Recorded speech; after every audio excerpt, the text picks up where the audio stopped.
I am so curious about why these influencers, these social media influencers, why can't they just stay on the right path? Why is it that they gotta go and get the drugs and they gotta go and get guns and do all this other stuff? You're already making money online. If you're already making money online, why is it now that you're jeopardizing it? We are going to get into this story about two influencers who have been jailed, okay? Before we do so, do not forget to leave a comment down below. Also, like and subscribe and hit the thanks button as well. Now, let's get into this story. It says Instagram influencers busted with over 200 pounds of cocaine in Alabama are expected to plead guilty. The pair of Instagram influencers who were busted with over 200 pounds of cocaine in Alabama back in June are now expected to plead guilty. One of the women was identified as 34-year-old Raquel Marie Dolores Antola, a singer-songwriter and rapper from Van Nuys, California, who goes by the name of Rocky on Instagram. She's a beautiful, and both of these women are very beautiful as well, and they very popular. The second woman and Rocky's partner in crime was 36-year-old fitness influencer and entrepreneur Melissa Dufour. Dufour is from Miramar, Florida, and is a traveling makeup artist and has a brand called Sexy Sweats. And I will be putting up just on the website, just a look of her items that she has, okay? The pair of influencers were busted with at least $2.1 million worth of cocaine packed into secret compartments of a black Ford Expedition that they were traveling through Alabama.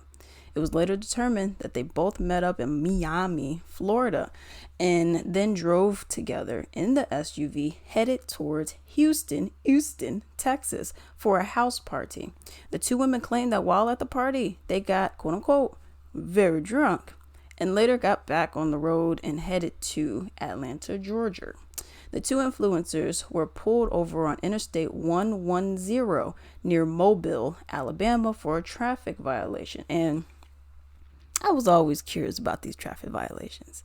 I always was like, okay, there's an informant. They're telling the police, okay, this drop is going to happen on this day at this particular time with this vehicle. I get off the hook for whatever the case is. Why would they have you as an informer if you didn't do anything?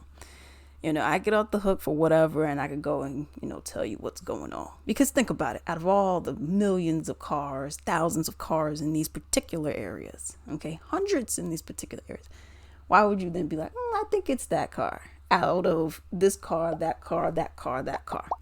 I always was feeling like, okay, I think somebody and we know that, but in cases like this, I'm like, okay, somebody didn't like y'all, somebody knew y'all carrying that kind of heat, and hey, they need to save their arse, and they got you. But let's continue.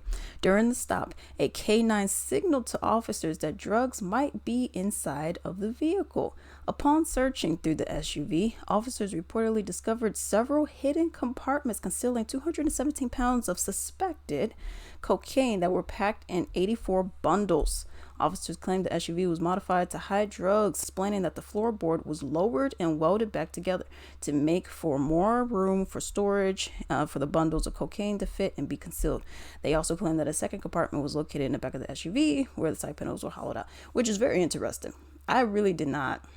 I thought people just got it in a car, they just put it in a car and boom, boom, boom, boom, boom. I didn't know that, people were modifying these vehicles. It makes sense.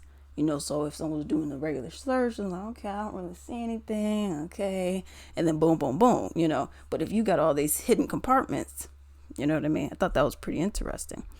The women were arrested, and each are facing a minimum of 10 years to life in prison on federal drug and trafficking charges, in addition to fines worth as much as $10 million.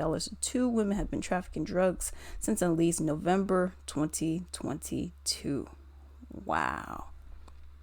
Crazy. You're a fitness influencer. You got your Sexy Sweats. You're making money. You got 11.2 thousand followers. That's a pretty decent amount, for Instagram and stuff like that. That's a pretty good amount, actually. You're a traveling makeup artist. You're making money that way. You got your brand. Here's my clothes. I'm cute. I'm an influencer, fitness, all that. And then you got the other one. She has 120,000 followers, so you're making money. That means you're getting sponsorships, getting brand deals, you're getting all that. You got all this stuff, all this ahead of you. And yet you're like, yeah, but I gotta go and traffic some drugs with some people. And it's like, why? And it's like, what, you're making all this money with your side hustle, or not your side hustle, this is your business. You're making all this money online, and it's like, well, why are you doing this?